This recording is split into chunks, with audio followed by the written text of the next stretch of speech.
Hi viewers, welcome to our channel. ఈరోజు అయితే మేము ముందుకు ఒక సరికొత్త న్యూస్ని తీసుకురావడం జరిగింది. అదేంటంటే హైదరాబాద్లో మొదలయ్యే ఫేజ్ 2 కింద మెట్రో ట్రైన్ గురించి.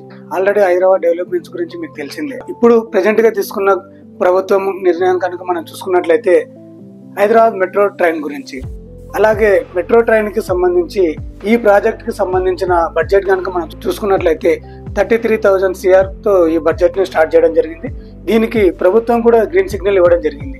అలాగే ఫేజ్ 1 కింద కనుక మనం చూసుకున్నట్లయితే ఇంతకుముందే ఆల్రెడీ మనకి 2013లో స్టార్ట్ అయిన ఈ మెట్రో ట్రైన్ని 2017లో కంప్లీట్ చేయడం జరిగింది. దీనికి సంబంధించి 3-4 ఇయర్స్లో ఈ మెట్రో ట్రైన్ని క్లోజ్ చేయడం జరిగింది. అలాగే ఇప్పుడు ఫేజ్ 2 కింద 2024లో స్టార్ట్ చేయబోతున్నారు. ఇప్పుడు ఫేజ్ 1 కింద వచ్చినట్టు మెట్రో ట్రైన్స్ కనుక మనం చూసుకున్నట్లయితే 69 కిలోమీటర్స్ ఓవరాల్గా ఉంటుందండి. అది ఇక్కడ నుంచి అంటే మనకి మియాపూర్ నుంచి కనుక మనం చూసుకున్నట్లయితే ఎల్బీ నగర్ వరకు వస్తుంది. Miyapur, Ameerpet, MG bus station, LB Nagar అండి. అలాగే ఇంకొకటి కనుక చూసుకున్నట్లయితే జూబ్లీహిల్స్ బస్ స్టేషన్ నుంచి ఎంజీబీఎస్ బస్ స్టేషన్ అండి.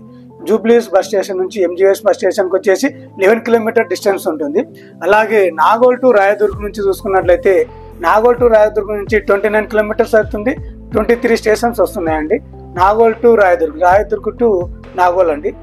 రాయదుర్గ్, అమీర్పేట్, సికింద్రాబాద్, నాగోల్ అండి. అలాగే ఫేజ్ 2 కింద మనం చూసుకున్నట్లయితే మనకి మొత్తం ఓవరాల్గా 116.2 కిలోమీటర్ డిస్టెన్స్లో ఉంటుంది. దీనికి మన గవర్నమెంట్ 33 CR బడ్జెట్ని శాంక్షన్ చేసిందండి మనకి. దీంట్లో ఉన్న ఇప్పుడు చూసుకున్నట్లయితే నాగోల్ టు చంద్రాయగుట్ట, నాగోల్ టు చంద్రాయగుట్ట కనుక మనం చూసుకున్నట్లయితే మొత్తం ఓవరాల్గా 24 స్టేషన్స్ ఉంటాయండి. నాగోల్, ఎల్బీ నగర్, ఫలక్నామా, కాటేదాన్, శంషాబాద్, రాజీవ్ గాంధీ ఇంటర్నేషనల్ ఎయిర్పోర్ట్ అండి. అలాగే రాయదుర్గ్, కోకాపేట్ నుంచి కనుక చూసుకున్నట్టయితే 11.6 కిలోమీటర్స్ ఉంటాయి. 10 స్టేషన్స్ ఉంటాయండి. రాయదుర్గ్ నుంచి కోకాపేట్, రాయదుర్గ్ నుంచి మణికొండ, నానగ్రామ్ కూడా, కోకాపేట్, న్యూ పోలీస్ అండి. అలాగే ఇంకొకటి కనుక మనం చూసుకున్నట్టయితే ఎంజీబీఎస్ నుంచి చంద్రాయగుట్ట 7.5 కిలోమీటర్స్ ఉంటుంది. 6 స్టేషన్స్ వస్తాయండి. ఎంజీబీఎస్ నుంచి చంద్రాయగుట్ట, ఎంజీబీఎస్ నుంచి చంద్రాయగుట్ట 7.5 కిలోమీటర్స్ ఉంటుందండి. అలాగే మియాపూర్ టు పటాన్చేరు 13.4 కిలోమీటర్స్ ఉంటుంది. 10 స్టేషన్స్ ఉంటాయండి. మియాపూర్ టు పటాన్చేరు, మియాపూర్ టు షేర్లింగంపల్లి, పటాన్చేరు అండి. ఇంకోటి కనుక చూసుకున్నట్టయితే లాస్ట్ వన్ మనకి LB Nagar to Hayat Nagar. LB Nagar to Hayat నగర్లో మధ్యలో వనస్థలిపురంని టచ్ చేసుకుంటూ హయాత్ నగర్కి వెళ్తుందండి. ఇంకోటి చూసుకున్నట్లయితే మనకి fourth city, Rajiv international airport నుంచి మనకి ఫోర్త్ సిటీ, దీన్ని స్కిల్ యూనివర్సిటీని కూడా ఈ మధ్యన మనకి సీఎం రేవంత్ రెడ్డి గారు మనకి అనౌన్స్మెంట్ చేయడం జరిగింది. ఆల్రెడీ ఇక్కడ మనకి ముచ్చర్ల ఫార్మాసిటీ కానీ, ఇందులో ఈ స్కిల్స్ యూనివర్సిటీలో కానీ మనకి 200 ఎకరాస్లో మనకి ఇంటర్నేషనల్ ఒక క్రికెట్ స్టేడియం లాంటివి కూడా రెడీ చేయడం కూడా జరిగింది. కాబట్టి మనకి ఇక్కడ నుంచి కనుక మనం చూసుకున్నట్టయితే 40 కిలోమీటర్ డిస్టెన్స్ ఉంటుంది. మొత్తం 9 స్టేషన్స్ ఉంటాయండి.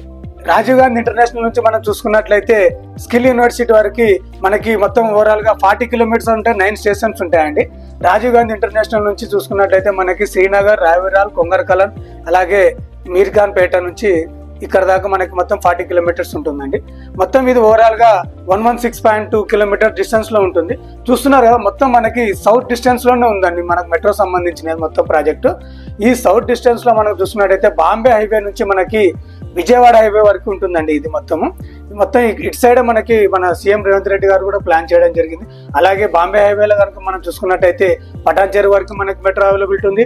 బెంగళూరు హైవేలో చూసుకున్నట్లయితే మనకి శంషాబాద్ అండ్ రాజీవ్ గాంధీ ఇంటర్నేషనల్ వరకు అవైలబిలిటీ ఉంటుంది. శ్రీశైలం హైవేలో చూసుకున్నట్టయితే మనకి కర్తాల్ దగ్గరికి మనకి అవైలబిలిటీ మెట్రో ఉంటుందండి.